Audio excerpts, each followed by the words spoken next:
Hello friends, आप सभी लोगों का स्वागत है Jharkhand study circle YouTube channel पे।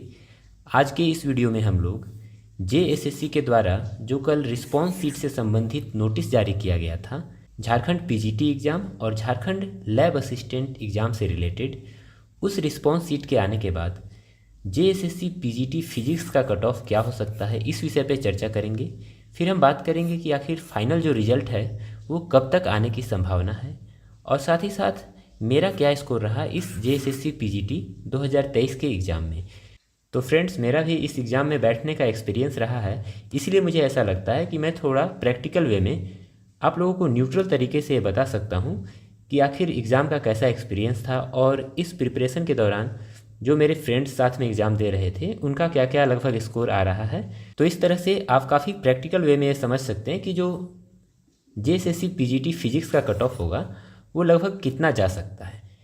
तो चलिए फ्रेंड्स, आगे बढ़ते हैं। आगे बढ़ने से पहले यदि आप जेएसएससी पीजीटी या लैब असिस्टेंट या झारखंड से जुड़े हुए किसी अन्य एग्ज़ाम की तैयारी कर रहे हैं तो आप अपडेट पाने के लिए हमारे चैनल से जुड़ सकते हैं। यहाँ पे इन एग्ज़ाम से रिलेटेड जो भी अपडेट्स होंगे उसके विषय में मैं आप लोगों को बताने का प्रयास करूँगा। फिलहाल चलिए आगे बढ़ते हैं। यहाँ पे देखिए, जेएसएससी के द्वारा कल ही यानी दिनांक 5 दिसंबर 2023 को ये नोटिस जारी किया गया कि पीजीटी एग्ज़ाम 2023 में शामिल होने वाले बच्चे अपना रिस्पॉन्स शीट डाउनलोड कर सकते हैं जेएसएससी के ऑफिशियल वेबसाइट से, और 10 दिसंबर 2023 तक का समय दिया गया है। तो अगर आप लोगों ने अभी तक अपना रिस्पॉन्स शीट डाउनलोड नहीं किया है तो आप वहाँ जा कर के रिस्पॉन्स शीट डाउनलोड कर सकते हैं। आपको पता होगा कि लैब असिस्टेंट का जो एग्ज़ाम हुआ था उसमें रिजल्ट जारी करके फिर डॉक्यूमेंट वेरिफिकेशन का भी सारा काम कर लिया गया। उसके बाद जाकर के लैब असिस्टेंट और पीजीटी इन दोनों एग्ज़ाम्स का जो रिस्पॉन्स शीट है वो इतनी देर से कल जारी किया गया। चलिए फिलहाल आगे बढ़ते हैं। यहाँ पे पीजीटी फिजिक्स एग्ज़ाम की तैयारी करने वाले एक ग्रुप का डाटा मैं शेयर कर रहा हूँ, जहाँ पे ये पूछा गया कि आपके कितने मार्क्स पीजीटी में बन रहे हैं रिस्पॉन्स शीट के आधार पे। तो बच्चों ने अपने अपने मार्क्स बताए हैं, तो इससे हमें एक एवरेज स्कोर का आइडिया मिल जाएगा। तो देखिए, यहाँ पे 8 बच्चों ने कहा कि उनके मार्क्स 75 से 90 के बीच हैं। 95 से 100 के बीच वाले 6 लोग थे। 100 से 105 के बीच में 4 लोग, 105 से 110 के बीच में 6 लोग, 110 से 115 के बीच 4 लोग, 115 से 120 के बीच 3 लोग, 120 से 25 के बीच 2 लोग, और 125 से 30 क्वेश्चन सही करने वाले लोगों की संख्या 3 थी। वैसे ही 130 से अधिक क्वेश्चन किसने सॉल्व किया, तो इसमें किसी भी बच्चे ने रिस्पॉन्स नहीं दिया था। उसी तरह से एक दूसरे ग्रुप में देखिए ये डाटा आया, वहाँ पे 100 प्लस सही क्वेश्चन करने वाले लोगों की संख्या 13 थी। 120 प्लस यानी 120 से 130 के बीच में सही क्वेश्चन अटेम्प्ट करने वाले लोगों की संख्या यहाँ पे 6 थी। मैंने भी इसी ऑप्शन को सेलेक्ट किया था क्योंकि मेरे मार्क्स भी 120 से 130 के बीच हैं। मैं आप लोगों को वीडियो के लास्ट में अपने एग्जैक्ट मार्क्स भी बताऊँगा। फिलहाल देखिए, 130 प्लस क्वेश्चन सही करने वाले बच्चों में एक बच्चे ने अपना रिस्पॉन्स दिया है। तो इस तरह से आप देख सकते हैं कि मैक्सिमम बच्चों के जो स्कोर हैं वो 100 के आसपास ही हैं।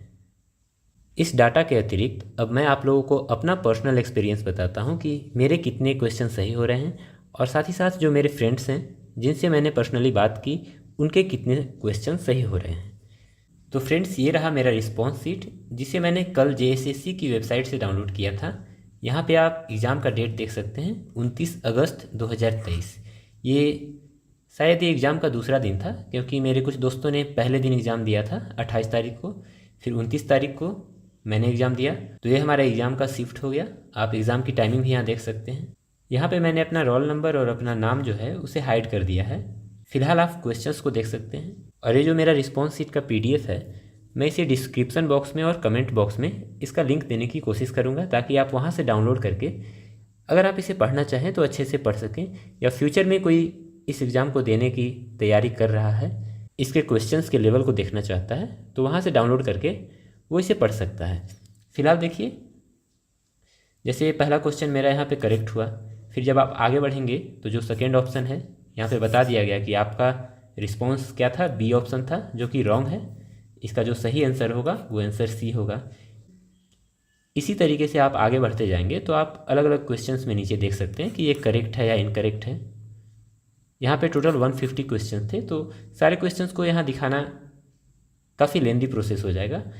फिलहाल आप देख लीजिए, यहाँ पे क्वेश्चन नंबर 7 है, इसमें सभी को मार्क्स दिया गया है क्योंकि इसका एक से ज़्यादा करेक्ट आंसर था या फिर कोई भी आंसर करेक्ट नहीं था। बच्चों ने ऑब्जेक्शन किया इस क्वेश्चन पे, तो यहाँ पे सारे लोगों को इसके नंबर मिल गए। तो ये कुछ क्वेश्चंस हैं। मैंने जब इसे काउंट किया तो टोटल 21 क्वेश्चंस मेरे गलत हो रहे थे और 4 ऐसे इसमें क्वेश्चन थे जिनके मार्क्स सभी को मिल गए। तो देखिए टोटल 150 क्वेश्चन में 21 मैंने माइनस किया तो मेरे 129 क्वेश्चन सही हो रहे थे।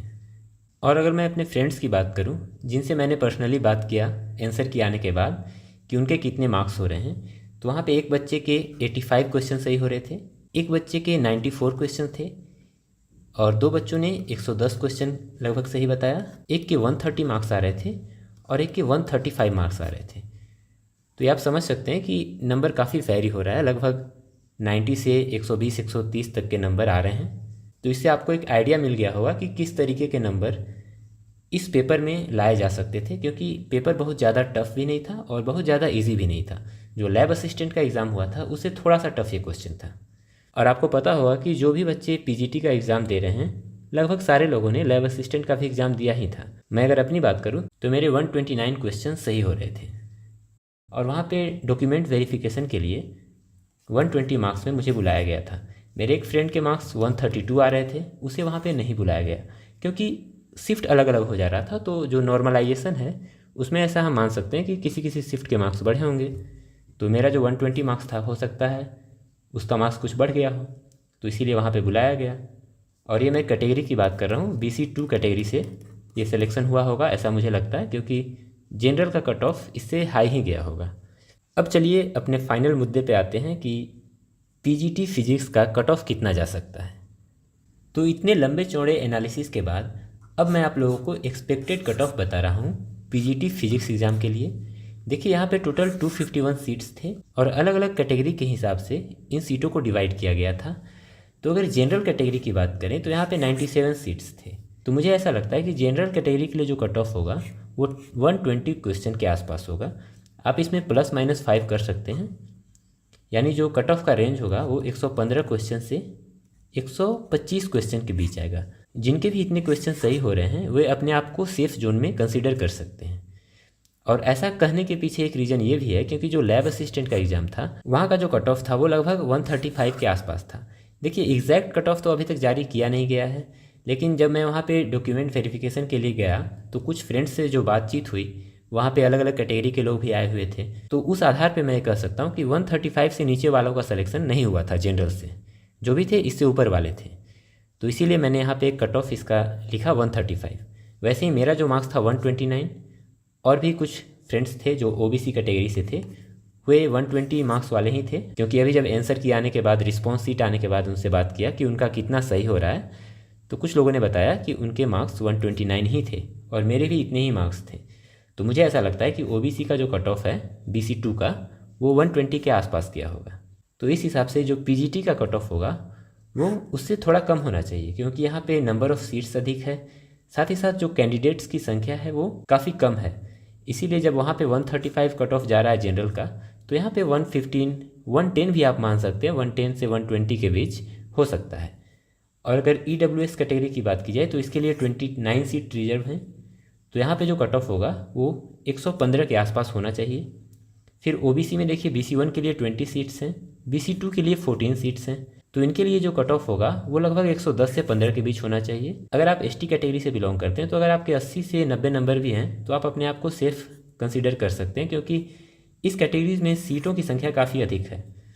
तो अगर आपके यहाँ पे 80 से 85 नंबर आ रहे हैं, इतने क्वेश्चन सही हो रहे हैं, तो आप अपने आप को एक सेफ़ जोन में कंसीडर कर सकते हैं। अगर आप SC कैटेगरी से हैं तो अगर आपके लगभग 90 से 100 क्वेश्चन सही हैं तो आपका कट ऑफ क्लियर हो जाना चाहिए। तो फ्रेंड्स ये मेरा एनालिसिस था PGT फिजिक्स के एग्ज़ाम को लेकर के। हो सकता है कि आपके विचार इससे कुछ अलग हों। आप कमेंट सेक्शन में अपने विचार रखने के लिए पूरी तरह स्वतंत्र हैं। आपको जो लगता है आप कमेंट सेक्शन में लिखें। और अगर आपने भी इस एग्ज़ाम को दिया है तो आप कमेंट सेक्शन में अपने मार्क्स बताएं और साथ ही साथ आपने किस दिन ये एग्ज़ाम दिया है वो डेट भी मेंशन करें, जिससे कि लोगों को ये समझने में आसानी हो सके कि किस दिन का एग्ज़ाम टफ था, किस दिन का एग्ज़ाम थोड़ा ईजी था। वहाँ से ये आइडिया निकल सकता है।